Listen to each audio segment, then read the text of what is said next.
तीसरी लहर से बचने के बाद पीएम मोदी आज प्रधानमंत्री मोदी आज 6 राज्यों के मुख्यमंत्रियों के साथ कोविड-19 की स्थिति पर चर्चा करेंगे और सीएम से बात करेंगे। ये भीड़ डरा रही है। ये भीड़ कोरोना के वायरस को फिर से फैलने के लिए बुला रही है। कोरोना की दूसरी लहर अभी खत्म नहीं हुई, तीसरी लहर का डर सता रहा है। ऐसे में प्रधानमंत्री नरेंद्र मोदी एक्शन मोड में हैं। प्रधानमंत्री सुबह 11 बजे 6 राज्यों के सीएम के साथ बैठक करेंगे, जिसमें तमिलनाडु, आंध्र प्रदेश, कर्नाटक, ओडिशा, महाराष्ट्र और केरल शामिल हैं। ये वो राज्य हैं जहां कोरोना के केसों की रफ्तार में बाकी राज्यों जैसी कमी नहीं आई है।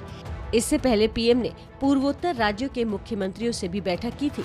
पीएम की मीटिंग से पहले आपके लिए ये जानना जरूरी है कि इस वक्त देश में कोरोना के रोजाना कितने केस आ रहे हैं।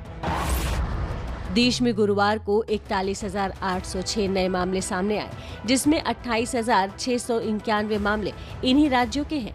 केरल में 13,773, महाराष्ट्र में 8,010, आंध्र प्रदेश में 2,526, तमिलनाडु में 2,405 और ओडिशा में 2,110, कर्नाटक में 1,977 केस।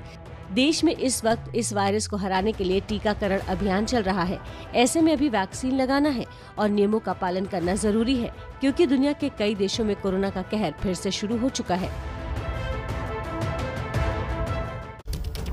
कोरोना से बचना है और जिंदगी भी चलानी है, तो आपको बता दें कि इस मुहिम में जनता की भागीदारी भी उतनी ही जरूरी है। लेकिन कुछ लोग कैसे गैर जिम्मेदारी का परिचय देकर मुश्किलें और बढ़ा रहे हैं, आप रिपोर्ट के जरिए देखिए।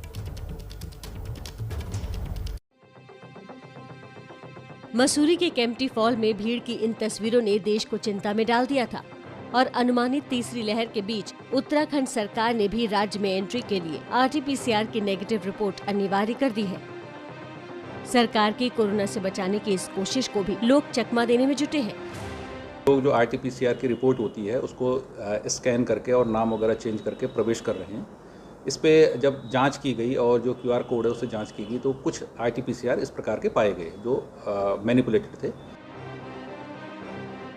उत्तराखंड के देहरादून के एंट्री चेक पोस्ट पर 13 लोगों के पास RT-PCR टेस्ट की फर्जी रिपोर्ट मिली। फर्जी RT-PCR रिपोर्ट लेकर यात्रा करने की सोच रहे लोगों को अपने दिमाग से ये बात तुरंत निकाल देनी चाहिए, क्योंकि डिजास्टर एक्ट की धारा बेहद गंभीर है। डिजास्टर एक्ट की धारा 51 से 60 में प्रावधान है कि नियमों का उल्लंघन करने पर 6 महीने से 2 साल तक की सजा हो सकती है। कोरोना के खतरे को देखते हुए उत्तराखंड सरकार ने कांवड़ यात्रा को भी स्थगित कर दिया है और पर्यटन स्थलों पर भी भीड़ सीमित करने का फैसला लिया है। बावजूद इसके पर्यटक पहाड़ों पर भारी संख्या में कूच कर रहे हैं। पिछले 24 घंटों में उत्तराखंड में कोरोना के 55 नए केस मिले हैं। राज्य में कोरोना से एक व्यक्ति की मौत भी हुई है। कोरोना फिर से रफ्तार न पकड़ ले, इसलिए जरूरी है कि लोग भी समझदारी का परिचय देकर कोरोना के नियमों का पालन करें। आगे बढ़ते अगली खबर का रुख करते हैं। पीएम मोदी आज गुजरात में कई परियोजनाओं का उद्घाटन करेंगे, जिसमें रोबोटिक्स गैलरी और नेचर पार्क भी शामिल है।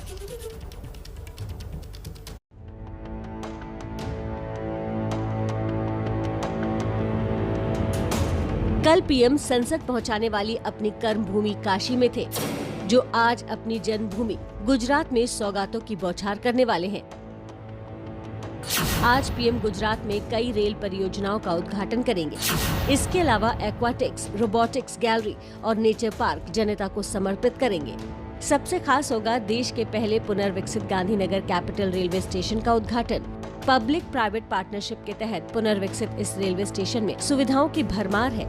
गांधीनगर कैपिटल रेलवे स्टेशन को 71 करोड़ रुपए की लागत से आधुनिक बनाया गया है। रेलवे स्टेशन में एयरपोर्ट्स जैसी कई सुविधा दी गई है। गांधीनगर कैपिटल रेलवे स्टेशन में अत्याधुनिक थीम आधारित लाइटिंग की व्यवस्था की गई है। वहीं स्टेशन परिसर में 5 सितारा होटल भी होगा।